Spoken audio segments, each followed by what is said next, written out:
Alright, ladies and gentlemen, we're at Studio Cusp. Cusp is a dating app that matches two people based on the eye contact they make in real life. So Cusp is really the only founder-led dating app from Bharat. And on Cusp, there's no swiping. The idea is to break the habit of swiping and create a new one that involves making eye contact.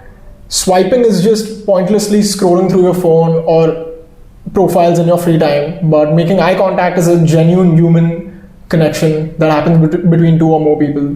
And so I am the founder of Cusp. I launched Cusp on the iOS and Android platforms, and today we have with us Olivia, who's from Switzerland originally, but she's been traveling across India and Asia for a long time, and we're going to get to know her a little bit, have a healthy conversation on the topics of traveling, online dating apps, relationships, etc. And so, drop your questions in the comments. Don't forget to like, subscribe and share. Olivia, how have you been? I'm very good. मैं ठीक हूँ. No, आप ठीक हो. बढ़िया. Just for our viewers, introduce yourself, covering how old are you, where are you based out of currently, your relationship status, how you were raised back home, and personal interests, just basic stuff if you can let us know. Gotcha. Okay. Who are you? So I grew up in Switzerland, and I have been living my whole life in Switzerland, always traveling a lot, and I left home last year in September, traveling across Asia, and now India since June this year. I'm single. yeah, that's good. And I'm 29 years. So, Olivia, a couple of questions to kind of begin with and set the stage. What made you leave home and just go traveling across Asia and now India? Like, what was that trigger? So there was always something inside me. Like, I remember when I was 15 years old, I knew one day I will just leave Switzerland and see what there is in this world. So I always had that in the back of my mind, and just last year something like the perfect situation emerged where I knew it's the right time to leave. That's great. And so, where do you start with traveling? Backpacking, essentially, I'm assuming. So, actually, I love Asia. So, I knew I will go towards Asia, but I didn't want just to hop in the airplane and fly there. So, I just looked on the map and saw like what is on the way to Asia. So, I traveled like through Italy and then the islands through Turkey, all over to Asia. I had an appointment in Bangkok. Wow. So I had to reach Bangkok, and from then it's like just life happening. Yeah, just one city and country after another, and then you found yourself in India. Yeah, I knew since many years that I really want to visit India. So India was a big plan already since long time. Yeah. That's great. Apart from Mumbai, have you been going anywhere else? I have been to Goa. That's the place. That is the beach capital of the country, and so you're in the right place. Yeah. Where else have you been? Nowhere. Okay, so Goa and Mumbai. I mean, that's more than a lot of people I know who have traveled that are from India. And so like a lot of people don't even mind like to travel. Okay. You're from Switzerland, you've covered like more places than some Indians that I know, so that's great. Good. Between Switzerland, India and other like Asian countries, have you noticed any like differences in cultures when it comes to dating? Yes, I mean, I can speak mostly for like the people I was dating in Switzerland, or just the guys in Zurich. They are different than, for example, if I compare them to Indians. Sure. They are more reserved, more arrogant, and less approachable somehow. And I would say the Indian guys are more fun. Yeah, kind of more easygoing. I don't know, like they open up pretty fast, and they are just super sweet, super cute. Right. And I feel they don't need to pretend or like Be someone they're not. be someone they're not, you know, like they really show if they like you, and that's what I appreciate a lot. Yeah. That's a pretty good insight on how the guys are kind of hardwired to behave in dating scenarios between Switzerland and India. So tell us a little bit about your experience as as a traveler in all these places: Asia, India, Switzerland, any other country that you've been to, and how have your views on relationships kind of formed through traveling? In terms, like, when you look at a relationship, what are a few things that you want to emulate or want to get those in your relationship? So when I was living in Switzerland, I was meeting totally different guys than I would meet right now. So I would meet guys with a very stable job, kind of stable life, something I would now consider as rather boring. Right. And now as I'm traveling around, I'm meeting more people that are like me, right? Like traveling around, working in different contexts, trying new things, looking for the adventure. And this has changed how, like, what I want from dating, right? I want to date people that are like me, that do the same things like I do. So that has changed a lot. So earlier you were like, you want a guy who has a set job, who goes to work, comes back home for dinner, 4 a.m. workouts, that kind of stuff, and now you're more like someone that's on the go, like traveling, and is rather like short term thinking as compared to very long term planning. Yeah, I mean, it was not that I was looking for the stable guys back then, but because I was in this stable situation myself, right? I had this stable job, this stable life. Every day was the same. So I also met people like that, right? So, but as you start to do what you really like, to be who you really want to be, you also get to meet people like that. You come across the exact kind of people you want to hang out with. Love it. I love it. Define Mumbai for us. What is Mumbai according to you? Like, what is the feeling you get walking on the streets of Mumbai, taking the train, taking a taxi, rickshaw, whatever that might be? How has Mumbai kind of impressed you or not? So I would say it's a beautiful chaos. It's really a chaos. It's dirty, but it has its own beauty. It's like not everything is dirty, and it's a chaos in terms of it has everything, right? So and it's beautiful because I see the people, even though they seem to hustle a lot, they seem to still be happy somehow. Sure, they're still living a life alongside working hard. Yeah. You don't see much of that in Zurich, or you do, but it's much more stressed. Somehow it's much more stressed. They are much more rushed. In Switzerland, time is very, very scarce and very valuable. Right. So people rush from home to work, from work to the gym, from gym to the supermarket. Exactly. And that's the different. end of the day. Right. Yeah. They don't talk with strangers, and here when I board the train, I always see someone talking to someone, and it's lovely. It's lovely. Yeah. How often do people try and talk to you? Actually, not that often. No? Okay. I was surprised and a little bit disappointed.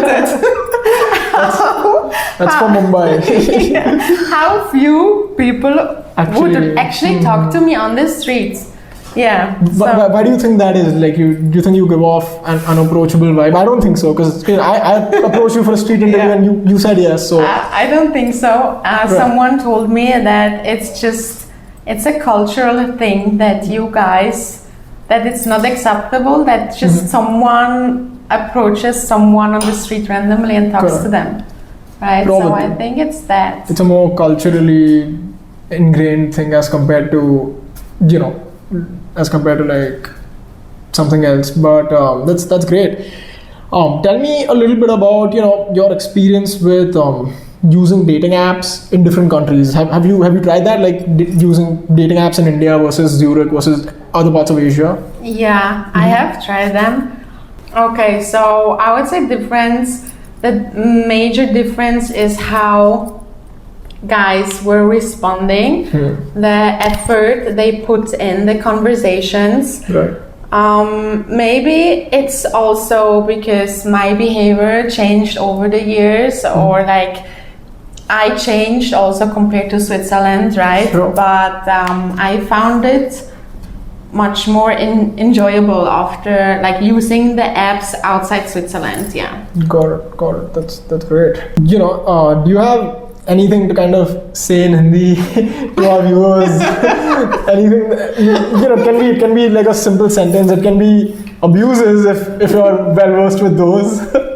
Yeah, so I know actually some things. I mean, the most basic thing is like, which I use when I go and get my morning coffee. It's like, mujhe coffee chahiye doodh ke saath.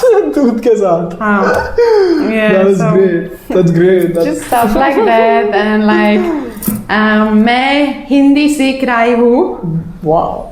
So I'm learning Hindi, and then just like, of course, my friends here in Mumbai taught me stuff like chutiya, mother job, friend job. Of course they have to. They wouldn't be your friends if they wouldn't Of course, tell you what the abuse is. That's wonderful. Yeah. Yeah, Again. but I also know like what I love to use is like for very good friends, I use Janeman. That was one of the very first words I learned. Yeah. Did you call that to a male best friend or a female best friend? Both.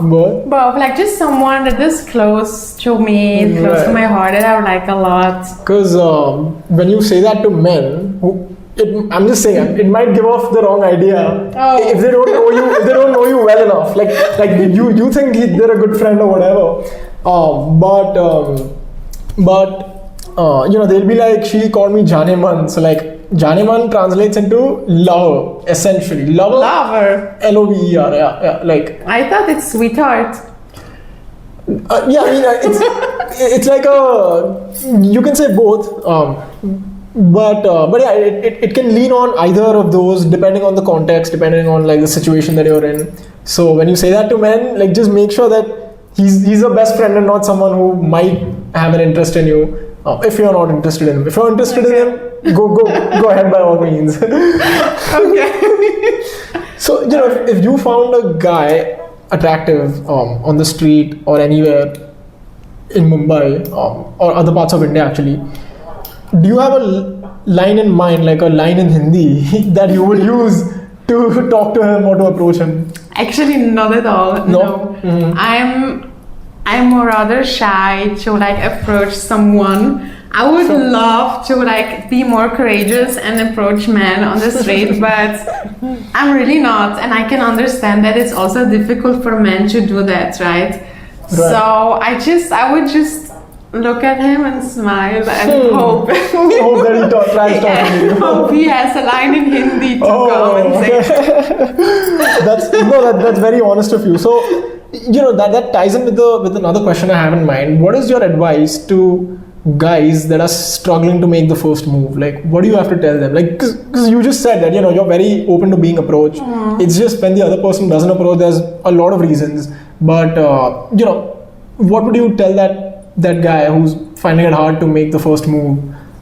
Yeah, just do it. Like, there is nothing to lose. Like, and the more often you do it, the easier it gets. The more you realize that it's not gonna hurt you. Like, nothing is gonna happen. Like, fuck it. Just if someone says no, it's fine. That's it. Either she's gonna say yes or no. She's either gonna give you her number or she's not. Like, that's all there is to it. So that's all. Try and approaching more women, guys, and girls as well.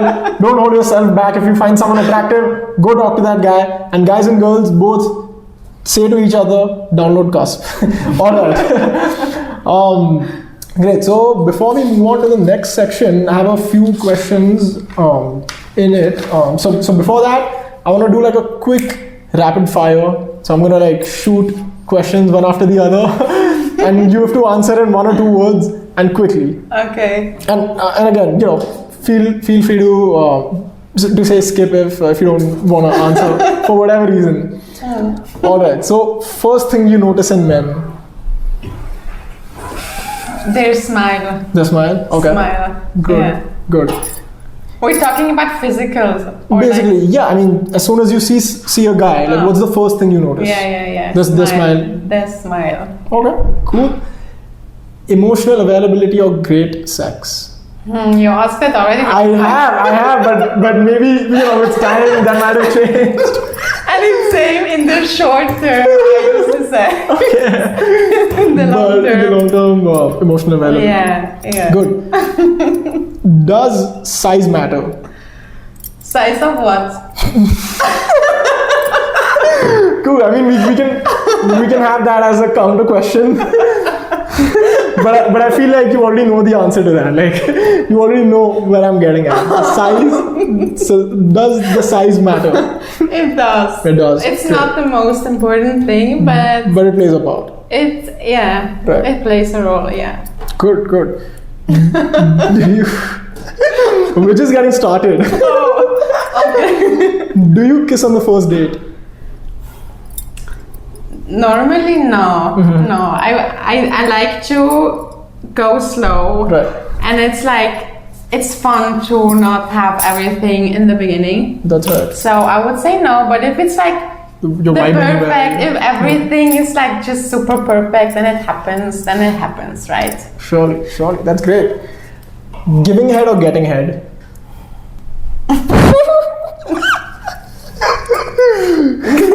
Getting it. Getting head. Cool. Not giving it? Yes. Also. Okay, both. Love the honesty. Thing that turns you on the most? In a man? Or women, if you're into them.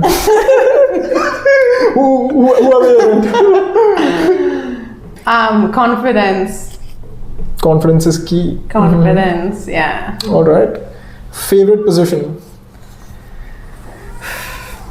There are many. Yeah. Top 2? I think I will keep this secret. That's all right. Good guys or toxic men?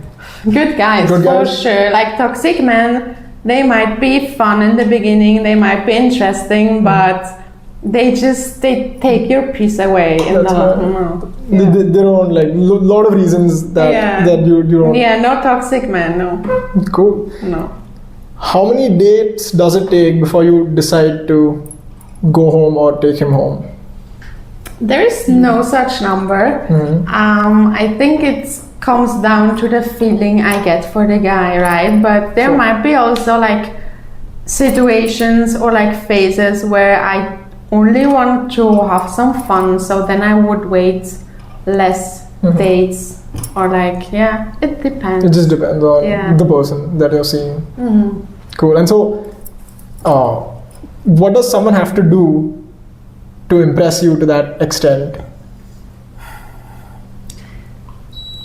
Be funny. Okay. Be honest, be able to emotional availability. Right. Be intelligent. Just be a cool guy. Be a man. Yeah, I don't know. Right. Just get the vibe somehow. Maybe be a little romantic. Put in some efforts. Basic things, I guess. Yeah. That's great. That is great. Last and the wildest rapid fire question, and you don't have much time to think. So here it is: spit or swallow? No time to think. Asking that. You can say skip. That's completely alright. Okay, I will skip. Alright, let's skip it. Great. So this is the end of the wild rapid fire round, or rapid wildfire round. Call it whatever. Alright. So now we'll take a quick pause, and we'll have you download the app if that's alright. Yeah. Great. So alright, we are back. Thanks, Olivia, for downloading the app and creating a profile. This means a lot to us. You're welcome. We are, we're growing at a very rapid pace in Mumbai first, and then other parts of India. College students, people working in corporates, they're all checking out Cusp. They're all finding out the whole idea of eye contact to be interesting, and they're using Cusp. They're downloading it every day as we speak, and that's why I wanted to take this opportunity. And now that you have the app, let's pretend we're in a hypothetical scenario where you're walking down the street, and I'm on the other side of the road, and we kind of see each other. We make eye contact, and obviously you're very beautiful, and I feel attracted. I'm not that bad looking a guy myself, so I believe you feel a little attraction as well, and we both take our phones out, and we press the I made eye contact button like that, and we see. Oh, here's what happens. Rushabh, what a handsome guy! And here we have Olivia, guys. This picture. No, it's a pretty good picture. Like I just. I didn't think that it's gonna show. I mean, you can always change it. It's not great, it's great. It's a pretty good picture, I'd say. And of course, you can change it anytime. It's not like this is the only picture you can put. But so this is the first step. It's like you and I, we both took action on what we felt after looking at each other. Yeah. And now that we're seeing each other's profiles, there's another step that goes into it where you either accept or you reject. So I obviously accept. No, accept. All right. And so when you do that, there's a man. That's so a man. sweet. It's the man. Say hi. Yeah. And so this is what I really wanted to try. See what the experience is. Little messaging here and there. Yeah, see, messages are coming through also. So the app works, guys. Cool. You need to realize that swiping is a pointless activity, or just sitting home scrolling through profiles. It's killing your dopamine levels. Combine your real life with the virtual life, your real world with the virtual world. Make eye contact, and if there's a mutual attraction there, press this button, get matched on Cusp. Great, so we can officially move on from the pilot testing Cusp section to the next section of questions. Are you ready for that? I guess so. Great. And now if you want, you can stop the recording. That'll be perfect. Thanks, Olivia. We really appreciate you trying the app out with us. Anytime you need some water, it's right here for you. Thanks. This podcast, those questions are making me thirsty. They're making you thirsty. That's a good choice of words. Yeah. Yep. Need to swallow more water. I love that pun right there. That pun was on point. Drink some water. This has been fun. Tell the viewers any interesting, funny incidents with going on dates with Indian men. Funny, interesting. First of all, how many men have actually taken you out on a date in Mumbai or Goa? I would say somewhat like 5. 5? That's maybe 5. And you've only been here 6 months. Yeah, I think 3. 3. That's like two dates a month, which is not bad at all. I mean, I thought you'd say something like 1 or 2 in total, because you mentioned how they don't really approach you, and so. But this is a pretty decent number. I guess so. Yeah. Yeah, and did you find most of these guys on dating apps, or was it like in-person interactions or through friends? It was both. Mm-hmm. It was both, and like some of those dates also converted into very good friends. Right. So I also think dating apps are a good way if you are traveling to a new country to make new friends. Mm-hmm. So I got like at least 2 very good friends from the dating app. That's amazing. Can you name the dating app through which you found these people? Yeah, it was Tinder. It was Tinder. Oh, okay. And I heard like a friend of mine told me actually Like you shouldn't use Tinder. Tinder is only for hookups. Yeah. I didn't know. That's a validated stereotype. It is true. It's a definite mindset. Yeah. Okay. Yeah. Interesting. Great. So tell us about those 5 dates that you've been on. What went down? How was it fun? Was it like anything interesting happened there? Yeah, it was always a lot of fun. I think it comes like how the dates are comes also down to how are you, like how comfortable are you in meeting new people. Like Right. I ask a lot of questions. I love to talk. I love to get to know new people. So like it's always super easy, I think, to like just have a date with me. So obviously then the dates That's went good. good. For all the guys out there, don't get any wrong ideas. but definitely hit her up for anything that you might have in mind. Anything. Yeah, that's So yeah, but the dates were very nice. Like the guys were always very they behaved like gentlemen, so Yeah. I felt very valued, cared for. I felt like a princess often, so it Right. was super nice. right. And And what were the dynamics of these dates? Did they pick you up and you both went together? Did you meet them directly at the venue, or how did that? it varied. So there was one guy. He said, "Oh, let me show you Mumbai at night. It's the best time to see Mumbai." So I was like, "Yeah, sure. Like, when should we meet? Like, somewhat 8 p.m. because I'm sleeping by 10." Okay. And he was like, "No, we will meet at 11." Yeah. So but he took me around Mumbai with his car and showed me many places. It was super romantic, super nice, but That's good. it was just too late. It was just too late for me. Yeah. But You sleep early and you wake up early. That's a schedule. yeah, and that's giving me like some problems in Mumbai because all the people have some other sleeping Of course. patterns. Yeah. It's Tell a me little about bit difficult. Yeah. But yeah, I also met the guys in some places and directly. It varies. Yeah, it varies. That's great. So you're someone that's on the move constantly. I would say. You're in Mumbai today. A couple of weeks later, you'll be in Goa. Maybe you'll be in different parts of Asia. Might even go back to Zurich for a little bit. So, as someone who's like on the move constantly, how do you view long-term relationships?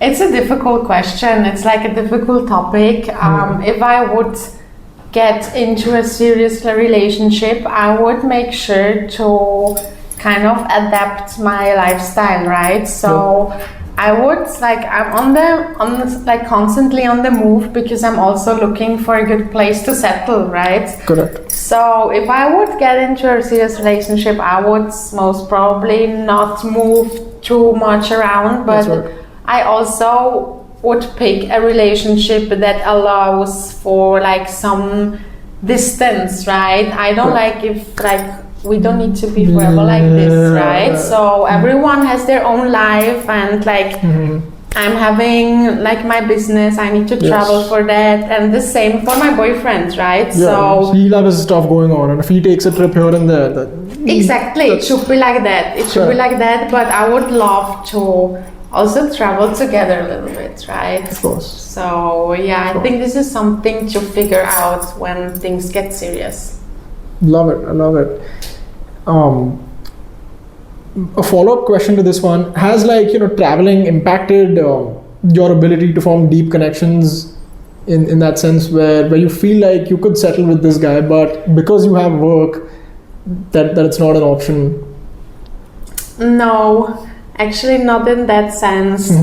I think it's more difficult to really connect on a deeper level if you are traveling. Yeah. Because also like I come to Mumbai, I meet some guys, and for them I'm just like a foreigner traveling by, right? So from the beginning they have in mind like, oh, she's gonna leave anyway. So they also take time to trust, to get comfortable, to really open their hearts. So it takes more time, but obviously I'm not gonna stay like 1 year in Mumbai until I find the guy, right? So it's like it makes it more difficult, but also on the other hand, I sometimes feel that things go faster because some people realize, oh, she's not gonna be here forever, so I better take the chance and connect. Correct. So, but it's more difficult overall. I'm sure it is. Yeah. And how do you handle rejections in the dating world?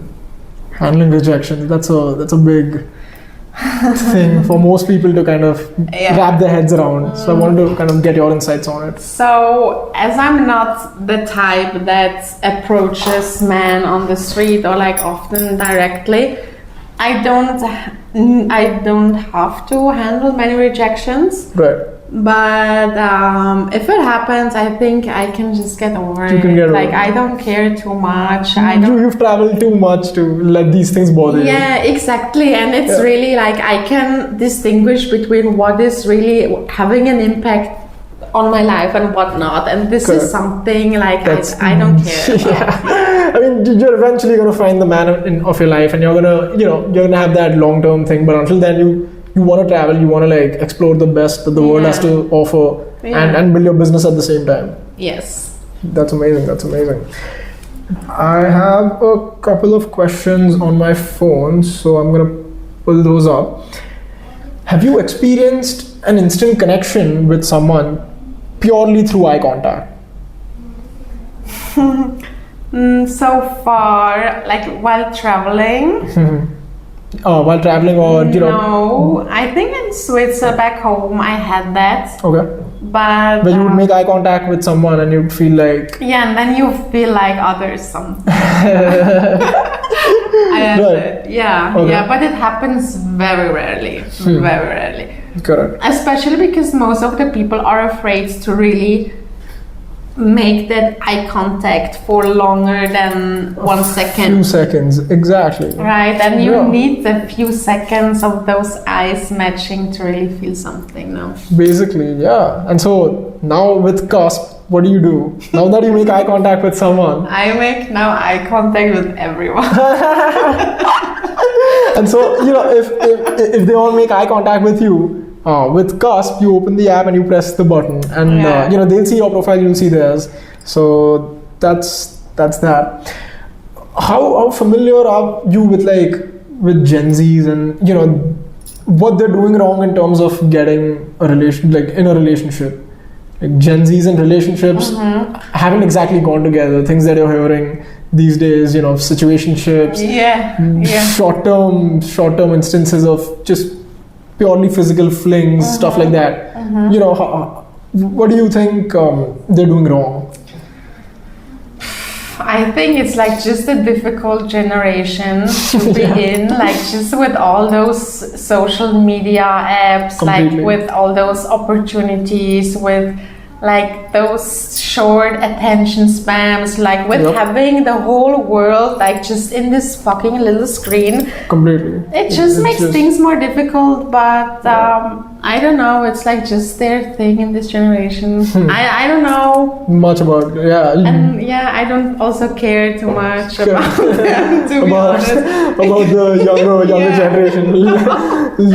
Not too much. You're a millennial. So am I. Most people in this room are. But Gen Zs are they're having some pretty crazy. I'm happy I'm not a Gen Z. Yeah, me too. They're having some pretty insane turmoils with a lot of life things. I feel. I feel too. As a follow-up to that, apart from social media, why do you think the hookup culture is so big and things in India as well? Like in India 15 years ago would be either relationships, or marriage. There'd be no this middle path where you're just seeing someone for the sake of it and you're hooking up for pointlessly. Just 15 years back. that's not very long ago, but now over the last 10 plus years, it's been wild in terms of the things that you will see and hear. Yeah. So, like, why do you think that's trending so much? Hooking up. Actually, I don't know. I mean, it's just the whole world is becoming more open. Like more possibilities. Everyone is getting less traditional. More easygoing. So just all of that. I don't know. I think it's just like a lot of different things of the people of the world, cultures. That's right. Hollywood also. Yeah, Hollywood, I mean, I think there were like Hollywood movies about like just casual sex already 20 years ago now. Right. So, yeah. And then, when you look at a man, what are a few red flags according to you? There are a few. So, one big red flag is if you're saying A but doing B. Yeah, not big red flag. Right. Then like not being able to talk about how you feel. Yeah. Big red flag. Guys usually have a hard time expressing their feelings. I mean. Yeah, I mean it's fine. I also struggle to like express my feeling, especially if I'm not comfortable with someone. Right. But like just you need to be able to like just explain like what is going on, like maybe not on the first date but a few dates down the line. Especially if you're like over 30, like what the fuck? You've lived 30 years and you can't even tell me what you're looking for. Like that's a red flag. Then also if some kind of mental health issues are shining through. For me a big red flag too. I'm someone that cannot be alone. Right. Always like around people, whatever. Like just the social dude. Yeah. Like needs to be around people and needs to keep doing things all the time. That's a red flag for you. Yeah, it is.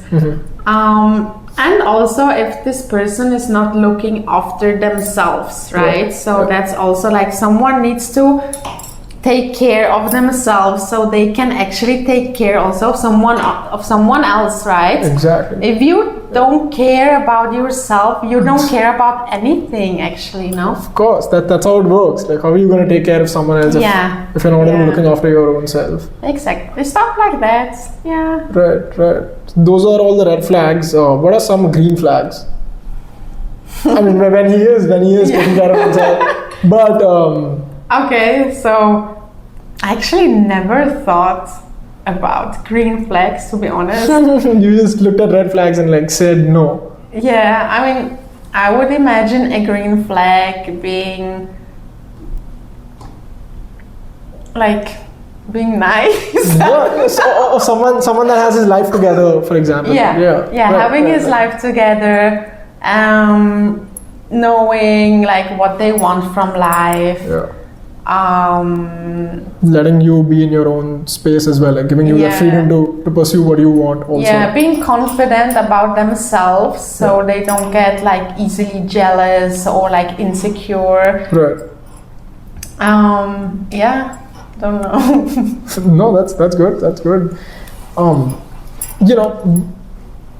Did you like have any? Did you go for any parties in Goa, raves? No. Is it because the camera's on? You're not trying to. I mean, I went to Goa for some downtime and to take time to work because in Mumbai I was distracted with too many things. And it was also like monsoon, right? So not much was happening and it was in South Goa. Oh, okay. It was not in North Goa. I see. And so no parties. Nothing. That's fine. Oh, Olivia, what do women want from men? A very general, broad question. So there is not one answer to this question. Obviously, every woman, every type wants something else, right? I want a guy that is open for adventure, that is curious, that likes to explore, to try new things, while some other friends of mine, they want stability, they want a safe job, they want family one day, they want a house. Right. And I don't need a guy to have a house, because we can like maybe travel together to some other places. Right. But women want someone that cares for them, right? So this is something that's very important, even though some women cannot express that. It's very beautiful if a man cares for you, right? Yep. Like regardless if you need it or not. Right. Just caring, just this fucking simple question like, oh, have you eaten something? It's like so beautiful. How's your day, you know? Yeah, it's so sweet. So this is what women want. They want some attention, not too much, but they want attention. They want being cared for, and they want having fun. Yep. They want to have fun, right? Yep. So the guy, like, they want to do cool things together, like not good experiences. Yeah, making experiences, memories. Right. And like, I think that's it. Yeah. Yeah. that's a pretty good answer, I'd say. Great. What's your favorite restaurant in Mumbai as of now? Because I've seen some of your stories, and you've been putting some good food items on there. I'm trying out a lot of new restaurants. So I would say I don't have one restaurant, because like above all, I love to just eat very simple Indian food. So I just walk on the street and then I just see something and just go inside. So whatever is close by, right? Right. What are those top 3 Indian foods that you like? Oh, I love murg makhani. Murga makhani. Murg makhani. That's murg great. makhani. I love paratha, lacha paratha. Oh my god. Chana masala, very basic, right? Chole bhature. Wow. I love this dish. Pani puri.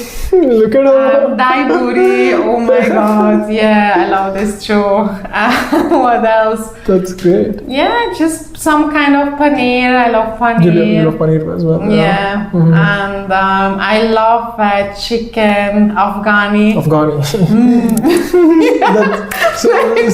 So you like a more spicy palate. Actually, also like I love North Indian foods. Correct. Just all of North Indian foods. Wow. Everything. Yeah. That is pretty amazing. And we'll have all those links in the description, so definitely check them out. Check out Cusp as well. Thanks guys. Drop your comments, questions. If there are any questions that you'd like me to address with another guest later, shoot them also, and we'll see you soon.